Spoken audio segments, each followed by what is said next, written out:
আসসালামু আলাইকুম, welcome to Sanjida's tiny world. কেমন আছেন সবাই? আলহামদুলিল্লাহ, আল্লাহর অশেষ রহমতে আমরা সবাই ভালো আছি, পুরো পরিবার ভালো আছি।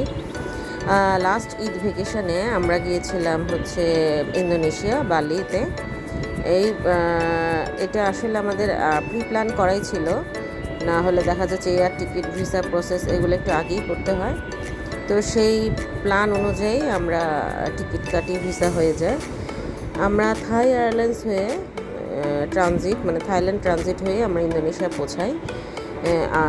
তো সেক্ষেত্রে দেখা যায় কিছু মেমোরি আমরা ওইভাবে ধরে রাখতে পারি না। আসলে ঘুরতে গেলে বালির যে পরিবেশ, এই পরিবেশে আসলে দুই চোখ দিয়ে দেখাটাই আসলে মূল উদ্দেশ্য থাকে। ভিডিওটা আসলে ওইভাবে করতে গিয়েও করতে পারিনি, কারণ আমাদের নিজেদের কাছে মনে হচ্ছে যে একটু এনজয় করি বা একটু উপভোগ করি দৃশ্যপটগুলোকে।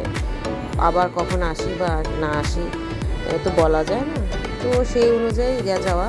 এয়ারপোর্ট থেকে আমাদের রাত 2টায় আমাদের ফ্লাইট ছিল। সেখান থেকে ট্রানজিট হয়ে আমরা বালিতে পৌঁছাতে আমাদের সময় লেগেছে পরের দিন বিকেল 5টা। হোটেলে পৌঁছাতে আমরা সান আইল্যান্ড হোটেলে উঠেছিলাম।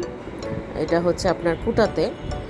তো মাঝখানে ব্রেক ছিল তো থাইল্যান্ড এয়ারপোর্টে। এটা ছিল থাইল্যান্ড এয়ারপোর্টেরই ভিডিও। ওই সময় বাচ্চাকে টুকটাক স্ন্যাক্স খাওয়াচ্ছিলাম।